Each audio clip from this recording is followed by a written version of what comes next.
إن الحمد لله نحمده ونستعينه ونستغفره ونعوذ بالله من شرور أنفسنا وسيئات أعمالنا من يهديه الله فلا مضل له ومن يضلل فلا هادي له وأشهد أن لا إله إلا الله وحده لا شريك له وأشهد أن محمدا عبده ورسوله يا أيها الذين آمنوا اتقوا الله حق تقاته ولا تموتن إلا وأنتم مسلمون يا أيها الناس اتقوا ربكم الذي خلقكم من نفس واحدة وخلق منها زوجها وبث منهما رجالا كثيرا ونساء واتقوا الله الذي تساءلون به والأرحام إن الله كان عليكم رقيبا يا أيها الذين آمنوا اتقوا الله وقولوا قولا سديدا يصلح لكم أعمالكم ويغفر لكم ذنوبكم ومن يطع الله ورسوله فقد فاز فوزا عظيما أما بعد فإن أصدق الحديث كتاب الله وخير الهدي هدي محمد صلى الله عليه وسلم وشر الأمور محدثاتها وكل محدثة بدعة وكل بدعة ضلالة وكل ضلالة في النار. Nous sommes arrivés au verset 196 de Sourate Al-Baqarah. أعوذ بالله السميع العليم من الشيطان الرجيم وأتموا الحج والعمرة لله فإن أحصرتم فما استيسر من الهدي ولا تحلقوا رؤوسكم حتى يبلغ الهدي محله فمن كان منكم مريضا أو به أذى من رأسه ففدية من صيام أو صدقة أو نسك فإذا أمنتم فمن تمتع بالعمرة إلى الحج فما استيسر من الهدي فمن لم يجد فصيام 3 أيام في الحج و7 إذا رجعتم تلك 10 كاملة ذلك لمن لم يكن أهله حاضر المسجد الحرام واتقوا الله واعلموا أن الله شديد العقاب.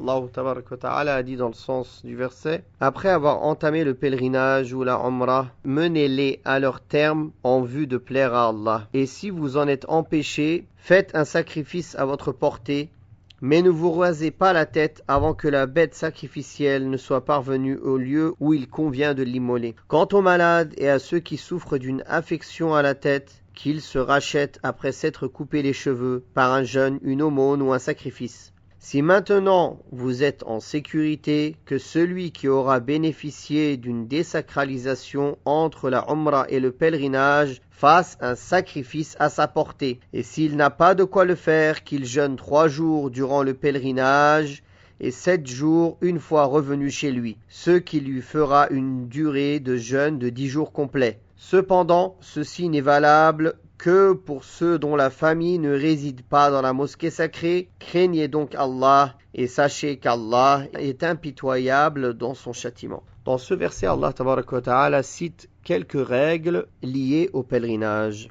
Quand Allah tabaraka wa ta'ala dit dans le sens après avoir entamé le pèlerinage et la umrah, menez-les à leur terme, cela implique plusieurs points. Premièrement, le caractère obligatoire du pèlerinage et de la umrah. Deuxièmement, l'obligation de les accomplir avec leurs fondements et leurs règles indiquées par le prophète Mohammed sallallahu alayhi wa sallam qui a dit « Prenez de moi vos rites du pèlerinage ». Troisièmement, il y a en cela un argument fort en faveur de ceux qui soutiennent le caractère obligatoire de la umrah. Quatrièmement, le fait qu'il faut mener à leur terme le pèlerinage et la umrah, même si c'est à caractère surérogatoire. C'est-à-dire, une fois entamés, il faut les compléter. Cinquièmement, l'obligation de les faire convenablement et parfaitement, en plus du fait qu'il faut accomplir tout ce qu'ils impliquent. Sixièmement, le fait qu'ils doivent être entièrement dévoués à Allah seul. Septièmement, le fait que celui qui est en état de sacralisation ne doit pas cesser de faire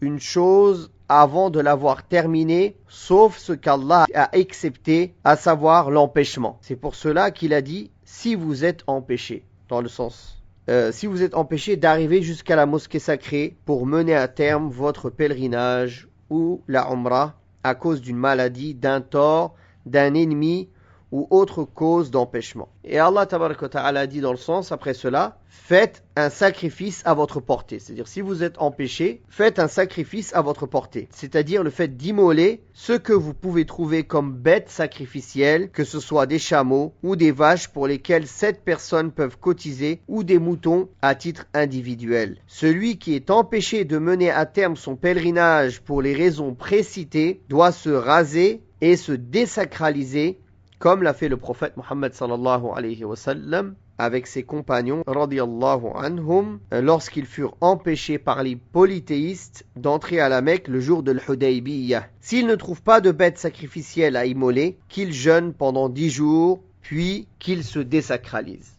Puis Allah tabaraka wa ta'ala dit dans le sens, mais ne vous rasez pas la tête avant que la bête sacrificielle ne soit parvenue au lieu où il convient de l'immoler. Il s'agit là d'un des interdits mahdhurat al-ihram, comme on appelle mahdhurat al-ihram, l'une des choses interdites quand on est en état de sacralisation, à savoir enlever les poils de la tête, c'est-à-dire les cheveux, que ce soit par le rasage ou autre, de sa tête ou autre partie de son corps, tous les poils, que ce soit de la tête ou des autres parties du corps. De nombreux savants ont fait l'analogie entre le rasage des cheveux et la rognure des ongles dans un but d'agrément pour interdire cette dernière pratique, pendant l'état de sacralisation bien sûr. Cette interdiction reste de vigueur jusqu'à ce que les bêtes sacrificielles soient parvenues au lieu où il convient de les immoler. De ce fait, il est préférable que le rasage ait lieu après l'immolation,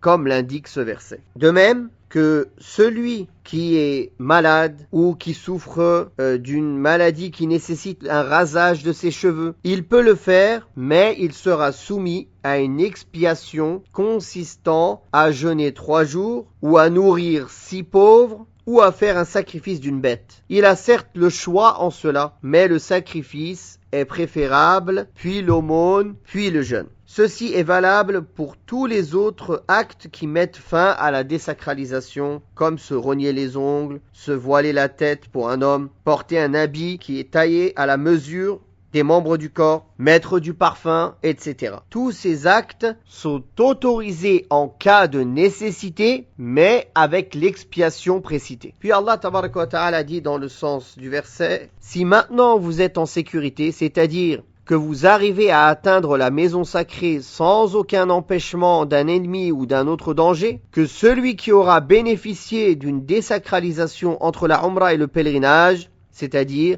qui aura continué le pèlerinage après la Umrah en jouissant de sa désacralisation après sa Umrah, c'est-à-dire at-tamattu'.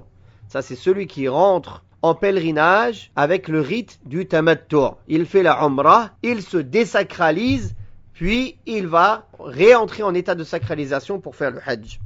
Donc, en parlant de celui-là, qu'il fasse un sacrifice à sa portée. C'est-à-dire qu'il est tenu de faire un sacrifice à la mesure de ses moyens. Le sens de ce verset indique que celui qui a pour but le simple pèlerinage n'est pas tenu par le sacrifice. C'est-à-dire celui qui fait le Hajj selon le rite de l'Ifrad. L'Ifrad, il ne fait qu'un Hajj, il ne fait pas la Umrah dedans.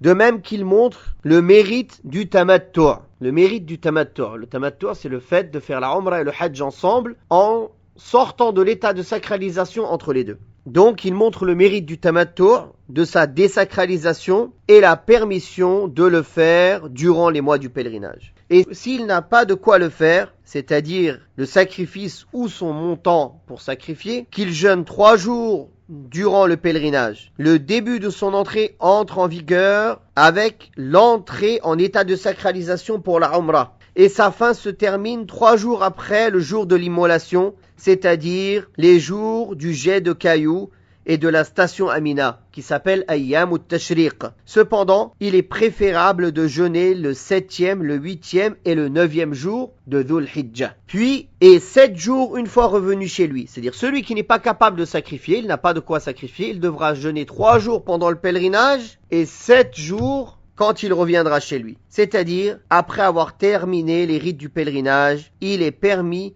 de les faire à la Mecque, sur la route ou lors de l'arrivée chez soi. Ceci, c'est-à-dire ce qui est mentionné comme obligation de sacrifice pour celui qui se désacralise, n'est valable que pour ceux dont la famille ne réside pas dans la mosquée sacrée. C'est-à-dire que cette obligation de sacrifice pour celui qui se désacralise est valable uniquement pour ceux dont la famille ne réside pas habituellement dans la mosquée sacrée, c'est-à-dire à la Mecque, mais est éloignée par une distance plus ou moins longue. Il y a encore d'autres règles si on veut détailler dans ce verset, mais voilà les règles principales de ce verset, et on va se suffire de cela pour aujourd'hui, Inch'Allah. Wallahu ta'ala a'la wa a'lam, wa sallallahu ala Muhammadin wa ala alihi wa sahbihi wa sallam.